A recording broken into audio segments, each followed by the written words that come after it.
Grandes obras del séptimo arte se han dedicado a exaltar la violación del octavo mandamiento. Dicho a las claras, el mundo de la ficción ha glorificado el robo. Recuerde algunos de los clásicos: El ladrón de Venecia, Oliver, más recientemente El robo perfecto o El gran asalto.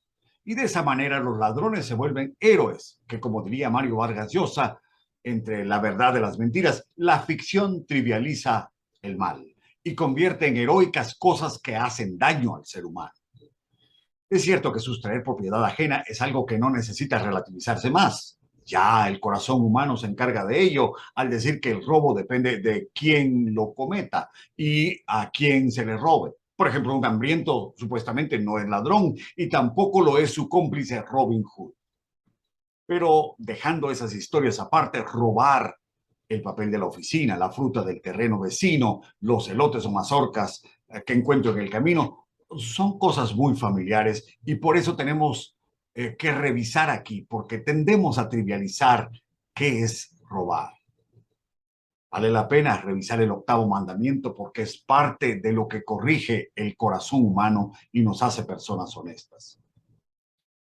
En el libro de Éxodo tenemos dos partes. La primera, el pueblo se encuentra en Egipto, en capítulos 1 al 14, y la segunda parte, el pueblo va camino a la tierra prometida, capítulos 15 al 40. Pues, capítulo 20, a la mitad del libro de Éxodo, tenemos los 10 mandamientos que nos han ocupado en este espacio. Vea conmigo Éxodo capítulo 20, versículo 15. ¿Cómo traduciríamos estas dos palabras hebreas al tiempo moderno? Bueno, diríamos: Dios prohíbe quitar la propiedad al prójimo porque Dios tiene planes para ella.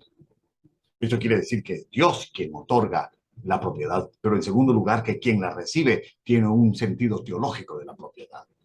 Dios. Dios prohíbe quitar la propiedad al prójimo porque Dios tiene planes para ella.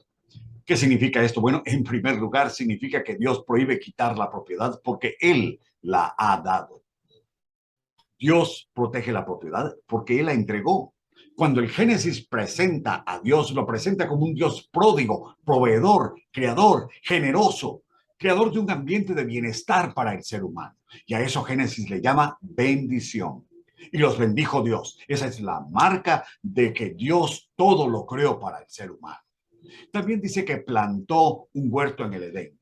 Y quizá el verso más pródigo de ese capítulo 2 es el versículo 9. Y Jehová Dios hizo nacer de la tierra todo árbol delicioso a la vista y bueno para comer.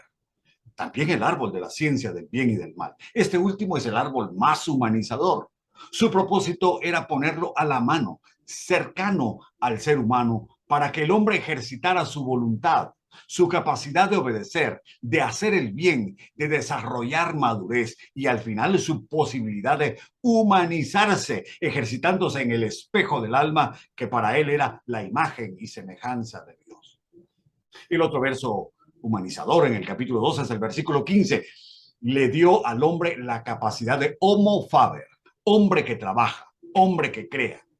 Y también le dio el permiso de consumir del fruto de su trabajo. Versículo 16, le puso para que labrase y guardase el huerto. Además le dijo: de todo árbol del huerto podrás comer. ¿Se da cuenta? Dios dio al hombre la administración de su propiedad. Pero además esto significa que Dios protege la propiedad porque Él tiene potestad sobre ella. ¿Quién tiene potestad al final sobre la propiedad? ¿El hombre o Dios? Pues en el marco de la creación sería una necedad decir que el hombre. Sin embargo, si bien Dios es creador y Él plantó el huerto, no será Dios quien se ponga a trabajar el huerto. La Biblia dice que Dios puso al hombre a hacer eso. Pero en ningún momento sugiere esto que los papeles se inviertan. No dice que Dios cultive la tierra para el hombre, ni mucho menos que el hombre sea creador de la tierra para sí mismo. Las cosas por lo que son. Dios es el creador y el hombre es el administrador. Salmo 24:1 recuerda: de Jehová es la tierra y su plenitud, el mundo y los que en él habitan, porque él la fundó sobre los mares y la afirmó sobre la tierra. Para mí en la Biblia esto está muy claro, espero que para usted también. ¿Qué es el hombre? ¿Quién es Dios? ¿Quién es soberano? ¿Quién es administrador? Y eso desde el huerto del Edén, antes del pecado. Aunque a usted le cueste creerlo y por ahí sus profesores le hayan contado otras cosas, la propiedad que se administra es propiedad administrada anterior a la caída en el pecado. De modo que, en primer lugar, hemos visto que una de las razones por las que Dios dice no robarás es porque la propiedad Él la ha dado. Pero mire, en segundo lugar, dice que Dios prohíbe quitar la propiedad porque está dedicada a Él. ¿Qué significa esto? Bueno, significa que la propiedad está consagrada a Dios. En Éxodo 19:5, cuando el Señor entrega la ley al pueblo, le dice algo muy importante para nuestro tema. Véalo, una página atrás ahí de donde estamos. Éxodo 19:5.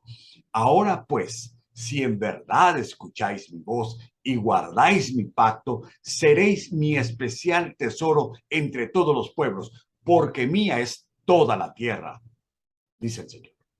Fíjense en esto. Dios está a punto de entregar la tierra de Canaán a los israelitas. Se la dará a los padres de familia. Es una propiedad de casas paternas. Las familias la adquieren y a pesar de esa donación al pueblo, Dios dice, mía es toda la tierra. En otras palabras, la habitación de Israel en Canaán tenía un propósito, escuchar la voz de Dios para hacer su especial tesoro. Esa tierra que estaban por recibir era un ámbito para llevar a cabo los planes de Dios. Es la tierra que sería la vitrina en donde se desplegaría la gloria de Dios. Esa luz refulgente que habitó primero en el tabernáculo y luego en el templo era realmente una metáfora para lo que sería la vida del pueblo de Israel. Israel debía de ser luz a las naciones. Israel debía ser en la tierra un pueblo santo, con una ley que le guiaba por medio de una tierra que fluía leche y miel, tierra pródiga, llena de bendición, como Dios lo diseñó en el Edén. Ah, cuántas veces Dios nos da segundas oportunidades en la vida. Todo lo que el hombre perdió en el Edén, Dios se lo dio a Israel de nuevo.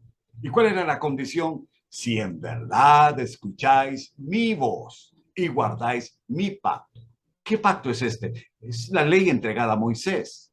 La ley entregada a Moisés explicaba y alargaba promesas que se habían hecho a Abraham cuando se le dijo que Abraham tendría tierra, descendencia y misión o bendición. Esos conceptos son agrandados, expandidos en la entrega de la ley de Moisés.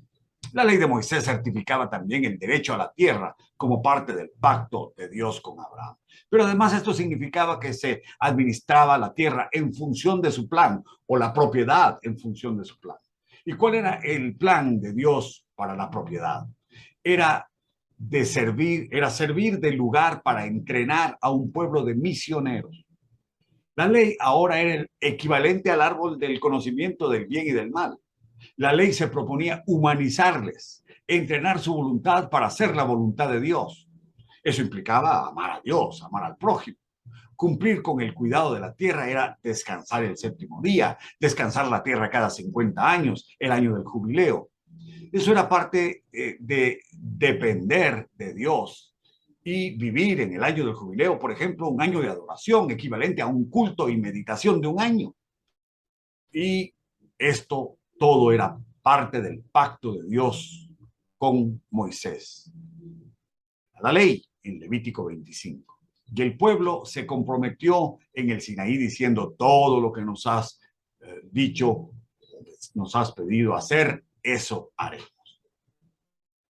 Para hacerlo se requería recursos que Dios también había provisto. La tierra fluiría leche y miel. Imagínense usted, eso sugería metafóricamente que proveería ganado, leche y polinización, las abejitas, leche y miel, cosecha en otras palabras y pastos fértiles, mucho ganado.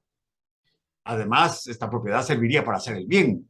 El plan de tener propiedad era también tener ingresos para sostener el templo y a la tribu de Leví. En el Antiguo Testamento, los judíos aportaban por lo menos 3 diezmos. Un diezmo anual para los levitas, 10%, hay número 18, 21. Otro diezmo que se usaba 3 veces al año para las fiestas, Deuteronomio 16, Deuteronomio 12. Y otro para los pobres, cada 3 años. Usted reparte 10 dentro de 3 años, aproximadamente 3%, en otras palabras. Es posible decir que los judíos diezmaban aproximadamente el 23% anual, pero eso sería imposible sin la propiedad. Solo el propietario, el que trabaja, puede diezmar. Eso era parte del ideario del pueblo y todo el ambiente de aquella tierra sería vivir los valores de la fe en función de la provisión y de la bendición divinas. De modo que, en primer lugar, hemos dicho que las razones por las que Dios dice no robarás es porque la propiedad Él la ha dado. Pero en segundo lugar, dice no robarás porque la propiedad está dedicada a los fines de Dios. Sin embargo, en tercer lugar, Dios prohíbe robar porque su propiedad, eh, la propiedad tiene como propósito proveer al hombre. ¿Qué significa eso? Que el propósito de Dios para la propiedad es que tú hagas prosperar a otros. ¿Cómo se provee abrigo, pan, sustento para todos los hombres? Bueno, se requiere empleo. Solo puede dar empleo el propietario. Solo puede pagar impuestos y salarios el propietario. Hoy hay países enteros que no han descubierto eso. Esperan que el Estado, que no produce sino gastos, cree riqueza para una nación. Y los mejores intentos de esa visión han producido desabastecimiento, pobreza y hambre. Por su parte, el Estado, que se hace de toda la producción, lo ha hecho expropiando, robando al propietario original. Todo para caer en la cuenta de que no puede producir ni a la velocidad ni oportunamente todo lo que se necesita en una sociedad. O sea, intentando matar lujos, terminan matando a la población. Y esto está claro en los experimentos a lo largo del siglo XX y del siglo XXI de todas estas ideas. ¿Quieres dinero en la bolsa? Defiende la propiedad. ¿Quieres comida sobre la mesa? Defiende la propiedad. ¿Quieres educación para los pequeños? Defiende la propiedad. El propósito que Dios tiene para la propiedad es que por medio de ella se lleve prosperidad a los demás. Pero además, el propósito que Dios tiene para la propiedad es que tú uses tus bienes para promover la justicia. Ya lo dijimos, solo puede pagar salarios el propietario, pero también solo puede hacer beneficencia el propietario. El programa personal y espiritual de hacer bien al prójimo por medio de tu propiedad era ya una propuesta clara de la ley. Es que no era un programa de ayuda social del gobierno, porque para la ayuda social estaba la propiedad y el empleo en general, que era una cuestión que llevaban a cabo las personas, los creyentes, los individuos.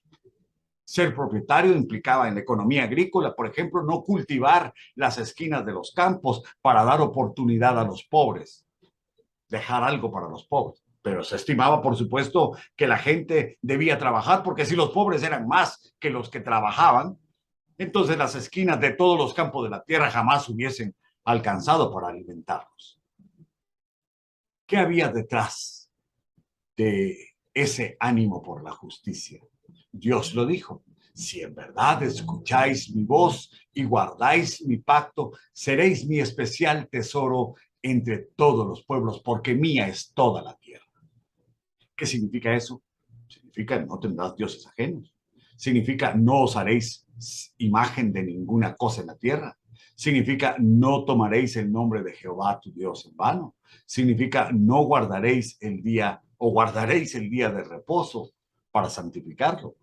Significa honrarás padre y madre. Significa no matarás. Significa no cometerás adulterio, no hurtarás, no hablarás falso testimonio y tampoco codiciarás los bienes de tu prójimo. De esa manera se promovería la justicia en la tierra, porque sin obediencia no hay justicia. ¿Qué hemos dicho hasta aquí? En conclusión, que Dios prohíbe quitar la propiedad al prójimo porque Dios tiene planes para ella. La propiedad Dios la otorga, pero el propietario tiene una visión teológica de la propiedad. Una de las implicaciones sociales menos entendidas de toda la Biblia quizás sea este punto: la propiedad en función teológica. Una propiedad que Dios te otorga cuando trabajas. Si usted ha entendido el propósito de Dios para la propiedad hoy, entonces seguramente captó la importancia de defender la propiedad del ser humano y descubrió por qué es tarea de todos. Dios prohíbe quitar la propiedad porque Él ha dado, porque está dedicada a Él y porque por medio de ella su propósito es proveer para el ser humano. Mire Efesios 4:28. Dice Efesios 4:28, el que hurtaba no hurte más, sino trabaje haciendo con sus manos lo que es bueno, para que tenga que compartir con el que padece necesidad. Eso es un gran cambio de cultura. En primer lugar, de hurtar a no hurte más. Pero en segundo lugar, un cambio de corazón. En lugar de quitar, hacer el bien y dar. Y además, un cambio de perspectiva. En lugar de ver solo para aquí, para mí, para hacia adentro, ver también la necesidad de los demás. Esa es la propiedad en función teológica. Mientras los políticos se ofrecen como Robin Hood para robar en nombre suyo, usted está llamado a entender que lo que roban en las expropiaciones incluye quitarle a usted la posibilidad de trabajar mañana o a sus hijos. Dios ordenó: no robarás, porque el ser humano en general y nuestro continente en particular no necesita más miseria. Oremos. Padre, te damos gracias por este breve mensaje de Éxodo 20:15. Gracias, Señor, por su sencillez, por lo directo, por lo claro que es, porque incluye todas las cosas que son propiedad ajena. Ayúdanos, Señor, a entender la perspectiva teológica de la propiedad. Tú nos la has dado y nosotros la usamos en función de tu persona. En el nombre de Jesús. Amén.